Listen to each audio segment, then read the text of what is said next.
Photo आणण्यामागचं कारण असं होतं, 13 मे 2020ला अजितदादांनी मला विधान परिषदेवर संधी दिली आणि प्रत्येकाला ज्या ज्या वेळेस आपला नेता संधी देतो त्या प्रत्येकाची अपेक्षा असते की शेवटच्या दिवशी आपल्या निरोप समारंभाच्या वेळी आपला नेता उपस्थित असावा।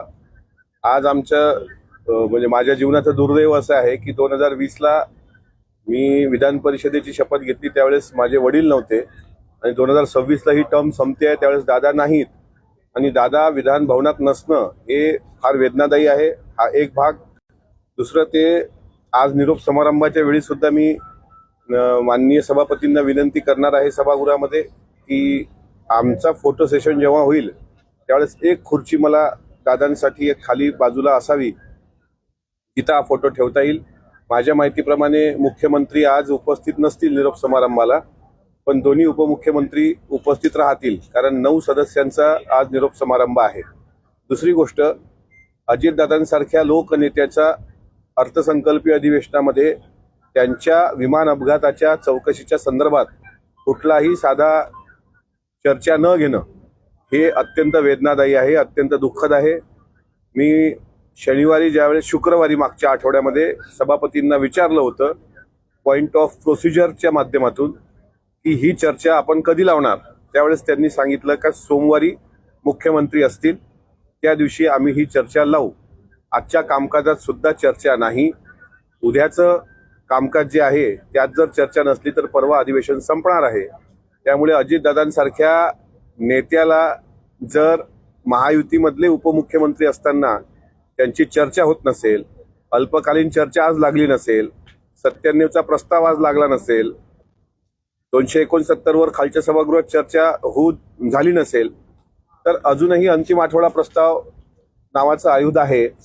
पण आमचा प्रयत्न आहे की अजितदादांसारख्या व्यक्तीचा विषय अशोक खरात सारख्या भोंदू बाबाच्या एकंदरीत सगळ्या ज्या काही दुष्कृत्याचे व्हिडिओ जनतेसमोर येत आहेत 3 दिवसांपासून त्यामध्ये हा विषय मागे पडतो का। VSR व्हेंचरच्या मालक VK सिंग याच्यासोबत अशोक खरातचे संबंध असण्याची शक्यता नाकारता येत नाही। अशोक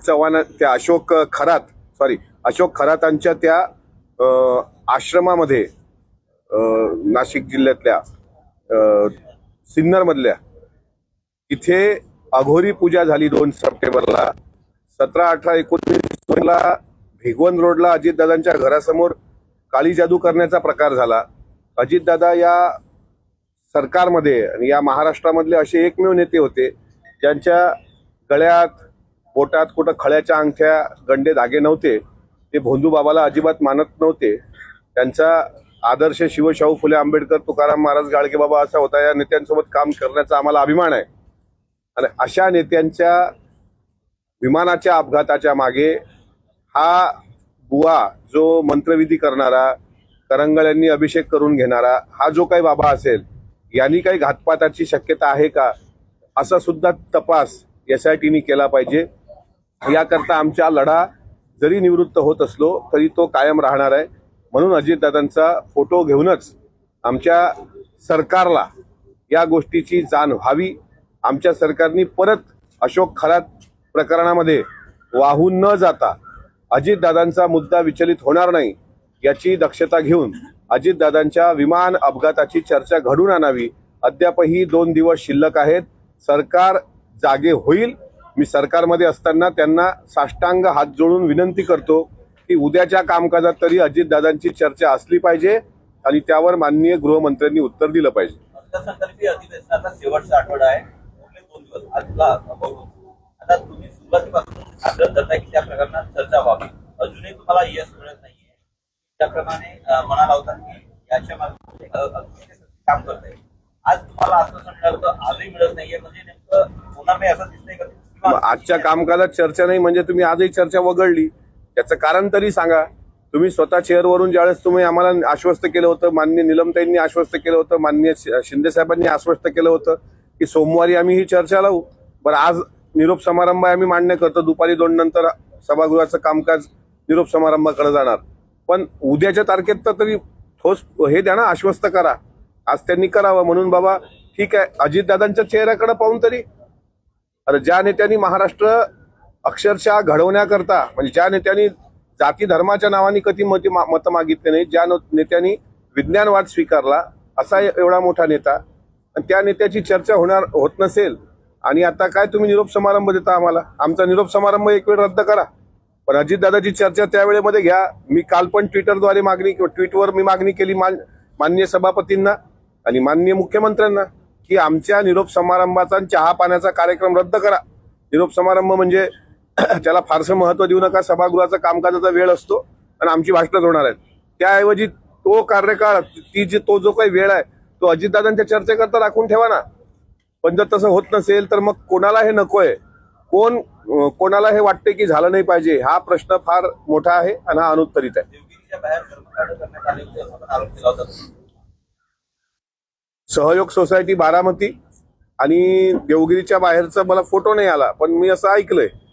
पण एकंदरीत दादा या भाकळ कथाला, म्हणजे या भाकळ भंपकपणाला काय आहे की ज्याला मंत्रीपद पाहिजेत, ज्याला राजकीय आपल्या सिंहासनाला टिकून ठेवायचं असेल, ती लोक त्या बुवा महाराजांच्या नादाला लागतात.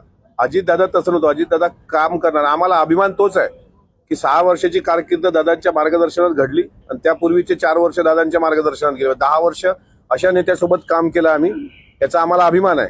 आणि अशा नेत्याला न्याय भेटत नाही याचं दुःख पण आहे. आता निरोप समारंभ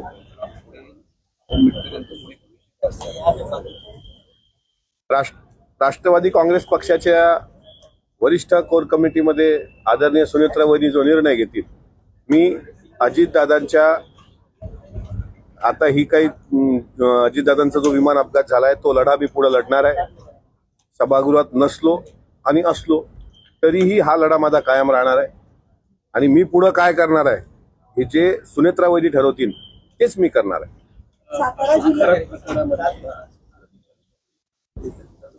प्रकरणामध्ये रुपाली चाकणकर यांचा राजीनामा मुख्यमंत्र्यांनी घेतला आहे. काही बातमी समोर येते. चाकणकर यांची पोलिसांच्या वतीने चौकशी सुरू होऊ शकते. चौकशी व्हायला आहे. SIT जर बसवलेली आहे तर सर्व म्हणजे त्या बाबांच्या आश्रमात कोण येणं जाणं करत होतं, त्या बाबांच्या आश्रमात काही आर्थिक गैरव्यवहार किती झाले, कारण बाबाची प्रॉपर्टी 1,500 कोटीपर्यंत गेल्याचं कळतंय. त्यामुळे इतका मोठा, आता काल तर एक उच्च दर्जाच्या अधिकाऱ्यांच्या मुलीचा आणि पत्नीच्या सातबाऱ्यावर पण नाव आहे त्यांच्या आर्थिक व्यवहारासोबत. त्याच्यामुळे ही चौकशी सर्वार्थानं होणारच आहे. कॅप्टन भोंदूबाबा, आता भोंदूबाबा आपण त्याला अलीकडे म्हणतोय, पण याच्यापूर्वी तर तो पूजनीयच होता सर्वांचा.